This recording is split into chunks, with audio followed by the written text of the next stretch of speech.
बैजनाथ धाम देवघर के बारे में ये बातें जानकर रह जाएंगे हैरान। झारखंड के देवघर स्थित प्रसिद्ध तीर्थ स्थल बैजनाथ धाम में स्थापित शिवलिंग द्वादश ज्योतिर्लिंगों में से 9वां ज्योतिर्लिंग है। यह देश का पहला ऐसा स्थान है जो ज्योतिर्लिंग के साथ ही शक्तिपीठ भी है। यूं तो ज्योतिर्लिंग की कथा कई पुराणों में है, लेकिन शिव पुराण में इसकी विस्तार पूर्वक जानकारी मिलती है। इसके अनुसार बैजनाथ ज्योतिर्लिंग की स्थापना स्वयं भगवान विष्णु ने की है। इस स्थान के कई नाम प्रचलित हैं, जैसे हरित की वन, चिता भूमि, रावणेश्वर कानन, हरपीठ और कामना लिंग। कहा जाता है कि यहाँ आने वाले सभी भक्तों की मनोकामनाएं पूरी होती हैं। इसलिए मंदिर में स्थापित शिवलिंग को कामना लिंग भी कहते हैं। इसके अलावा इस धाम को अन्य कई नामों से भी जानते हैं। आइए जानते हैं कि इन नामों का कैसा है नाता।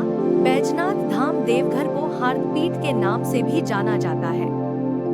पौराणिक कथाओं के अनुसार राजा दक्ष ने अपने यज्ञ में भगवान शिव को नहीं आमंत्रित किया।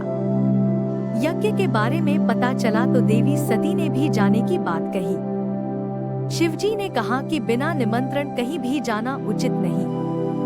लेकिन सती जी ने कहा कि पिता के घर जाने के लिए किसी भी निमंत्रण की आवश्यकता नहीं। शिवजी ने उन्हें कई बार समझाया, लेकिन वह नहीं मानी और अपने पिता के घर चली गई। लेकिन जब वहां उन्होंने अपने पति भोलेनाथ का घोर अपमान देखा तो सहन नहीं कर पाई और यज्ञ कुंड में प्रवेश कर गई। सती की मृत्यु की सूचना पाकर भगवान शिव अत्यंत क्रोधित हुए और वह माता सती के शव को कंधे पर लेकर तांडव करने लगे। देवताओं की प्रार्थना पर आक्रोशित शिव को शांत करने के लिए श्रीहरि अपने सुदर्शन चक्र से सती के मृत शरीर को खंडित करने लगे। सती के अंग जिस जिस स्थान पर गिरे वे स्थान शक्तिपीठ कहलाए। मान्यता है इस स्थान पर देवी सती का हृदय गिरा था। यही वजह है कि इस स्थान को हार्दपीठ के नाम से भी जाना जाता है। इस तरह यह देश का पहला ऐसा स्थान है जहां ज्योतिर्लिंग के साथ ही शक्तिपीठ भी है। इस वजह से इस स्थान की महिमा और भी बढ़ जाती है। बैजनाथ धाम में स्थापित में शिवलिंग को कामना लिंग भी कहते हैं। प्राचीन कथाओं के अनुसार लंकापति रावण ने भगवान शिव को प्रसन्न करने के लिए कठिन तपस्या की।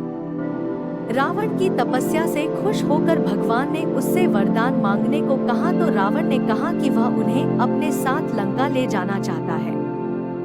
यह सुनकर सभी देवता परेशान हो गए और ब्रह्मा जी के पास गए और कहा कि अगर शिवजी रावण के साथ लंका चले गए तो सृष्टि का कार्य कैसे होगा। इसके बाद ब्रह्मा जी ने भगवान शिव को सोच समझकर वरदान देने के लिए कहा। इस पर शिवजी ने रावण से कहा कि यदि तुम मुझे लंका ले जाना चाहते हो तो ले चलो, लेकिन मेरी एक शर्त रहेगी। भगवान शिव ने रावण से कहा कि जहां भी मुझे भूमि स्पर्श हो जाएगी मैं वहीं स्थापित हो जाऊंगा। इस बात पर रावण सहमत हो गया। भगवान ने एक शिवलिंग का रूप धारण कर लिया। इसके बाद रावण शिवलिंग को लेकर जा रहा था। इसी दौरान भगवान शिव ने रावण को लघुशंका की इच्छा जगा दी। काफी समय तक बर्दाश्त करने के बाद रावण ने एक चरवाहे को शिवलिंग पकड़ाकर लघुशंका करने लगा। इसी समय भगवान ने अपना वजन बढ़ा दिया और इससे चरवाहे ने रावण को आवाज लगाकर कहा कि वह अब इस शिवलिंग को उठाए नहीं रह सकता है। रावण लघुशंका करने में व्यस्त होने के कारण सुन नहीं पाया।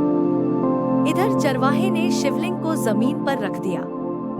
जब रावण लौट कर आया तो लाख कोशिश के बाद भी शिवलिंग को उठा नहीं पाया।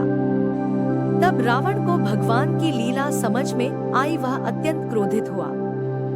कथा के अनुसार उसके बाद ब्रह्मा, विष्णु और अन्य देवताओं ने आकर उस शिवलिंग की पूजा की और शिवजी के दर्शन होते ही शिवलिंग को उसी जगह पर स्थापित कर दिया। तभी से महादेव कामना लिंग के रूप में देवघर में विराजते हैं। भोले सबकी सारी ही मुरादें पूरी करते हैं, बस जातक श्रद्धा से उनका स्मरण कर ले।